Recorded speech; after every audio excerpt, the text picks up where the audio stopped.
I'm really excited about the remainder of the program today to tell you about something new. A familiar voice and a face to television viewers of eastern North Dakota and western Minnesota for sure is with me in studio. Steve Hallstrom, who spent nearly 12 years as sports director and an evening fixture in many homes in this area at WDAY TV Channel 6. And Steve is with me in studio. Hello, Steve. How are you? Good afternoon, Scott. Doing great. I want to tell folks before we're through today about a conversation you and I had a few weeks ago about an idea of how you could return to the airwaves, which I'm excited about.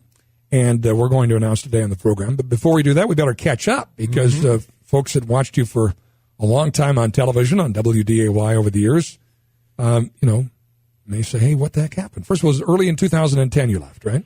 Oh, boy. Let me think back. Well, it'll be 3 years coming up here in a couple of weeks. So I guess that is, early 2010. And in some ways it seems like it's been a long, long time. And in other ways it seems like it was just a couple of weeks ago that I said goodbye on the TV. Well, as sports anchors go, you were in that chair a long time and become, that's the benefit of being a media personality. You really become part of people's lives. Yeah. And you were, for a lot of us that followed sports. I loved your little further review that you did. Commentary. Was that weekly? Every Wednesday night. Yeah. I would take a couple of minutes and give a commentary on something that was going on in the local sports scene that I thought deserved a comment or two. So after a dozen years, you left the television airwaves and tell us why and where you went. Yeah, a lot of people say, why did you leave TV sports? That seems like such a perfect gig. And Dream job, right? Yes, and in many ways it was. I loved every minute of WDAY. Everybody there was so good to me, and I really enjoyed every minute that I had. But sometimes in life, you kind of get hit upside the head with an idea or a thought or a vision. And I guess I had one of those times that I just sensed that there was another direction for me, and that came to me through a number of different situations and influences. I think God does that. He sends little messages along the way to us every once in a while. And short story is I had an opportunity to get in with Discovery Benefits, the place that I work now, and to kind of get in on the ground floor of something really good. And there are a lot of people that have worked very hard at Discovery to build something good there, but it was just starting to, I think, be a real national presence in the space that we're in. And I just saw a tremendous opportunity. I saw a culture there, people that loved working together, people that had that can-do attitude and that spirit of let's go out there and conquer the world, and I loved that.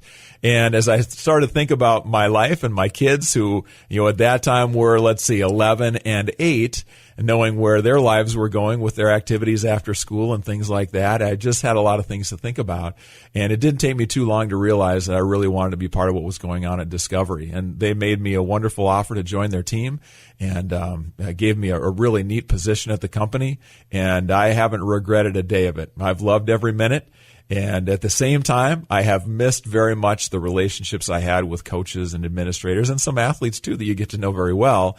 And so I guess that leads us to where we're at today in talking about, would there be a way possibly for me to get back and just dip the toes back in a little bit on a part-time basis and connect with some of those people again and bring something very needed to our community, which I think is Saturday morning sports talk radio. One thing that people may not realize, they see an evening sports anchor on TV and think, what a great gig. It's just showbiz, right? You're talking about sports and you're on TV. What's not like to like? And, how many youngsters dream about being at that, the Chris Berman back behind that anchor.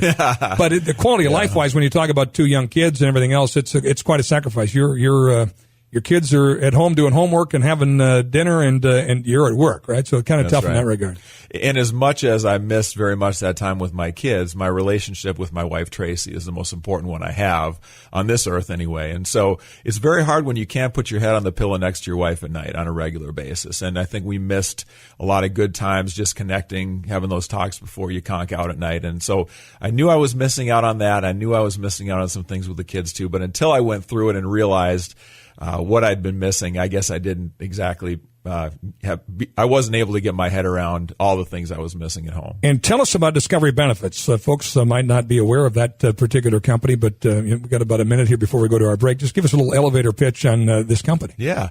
Discovery Benefits is a company that specializes in financial services for companies that want to have a flexible spending account plan or a health savings account, but they don't want to go through the work of paying claims and handling $20 coming out of this paycheck and hanging on to it and then paying it back. They want somebody to do that for them. So that's where Discovery Benefits gets involved. And before I got to know about the company, I didn't quite even understand how it all worked together. But we are the banker and the paperwork handler for people who don't want to handle their own plans. And there's a lot of companies that they know how to run a radio station or to make a good steak, but they don't know how to administer flexible spending accounts. They don't know all the IRS compliance. They don't know all the rules you got to adhere to. And that's where we come in. And we are the fourth largest company of our kind in the country. We do business with about 7,000 clients across the country, some 5 employees, some 50,000, and everywhere in between. And we've got about 300 people over at Discovery now. So it's a great story. When I started there 3 years ago, we had about 160, and now we've almost doubled in size, and we've become a major player in our industry, and it's been a lot of fun to see some great success happening over there. Love that kind of story. That right here in the heartland is a company that's a growing major player in that space and fourth biggest in the country. It's really neat. Small businesses drive the world and the economy, and you know that very well. And so it's been great to see our company. We've had some great leadership and some wonderful people that I work with that have set the vision, and it's been fun to be a part of that team. So it sounds exciting. That door opened, and it's been a good one. And the only downside is folks that love Steve Hallstrom Sports don't have Steve Hallstrom Sports anymore until now. And when we come back, we'll tell you about how Steve will be returning to the airwaves and resurrecting some of those relationships with folks in the sports world in eastern North Dakota and western Minnesota. Stay tuned. We'll do that when we come back on the Common Sense Club and the Scott Hennard Show. Don't go away. Back on the Common Sense Club and the Scott Hennard Show. We're chatting with Steve Hallstrom. Steve was a fixture in homes throughout eastern North Dakota and western Minnesota as part of a sportscast on WDAY TV, and now is returning to the airwaves after about a 3-year absence. He told us what the new chapter in his life brought in the way of wonderful opportunity, Discovery Benefits, and now we're going to talk about what the future holds. So you sort of get the best of both worlds here. You get a wonderful new work family and the folks at Discovery Benefits, and a chance to interact with folks all across the country, and you get to keep your toe in the water on the sports side, right? You're having my cake and eating it too. You're exactly right. And I'm very thankful to my bosses at Discovery who gave their blessing. I thought it would be a great thing for me to be able to do this on Saturday mornings and to join up with your team. And in visiting with you and the team here, it sounds like there's great plans and a lot of energy behind what's going on at the Flag. So I'm very excited to jump in starting Saturday and get back into this local sports community a little bit. So what will Steve's Sports Saturday be? Describe it. Yeah, 8 to 10 a.m. So every Saturday morning we'll be here catching you up on what's happening on the local sports scene. We're going to have, in the 2-hour segment, there's probably most of it, probably the first hour and a half, first 90 minutes will be traditional sports talk. We'll talk to coaches, administrators, athletes about what's going on with their teams and their programs. Also dive into the headlines of the day. Make sure that we get you a good scoreboard report right away from the activity that happened on Friday night. And then get into really just a parade of guests. And I think when I'm listening to sports talk radio, I love it when there are good guests. And people can have a chance to listen to the local experts on the subject, their teams and their seasons, and just find out what's happening with them.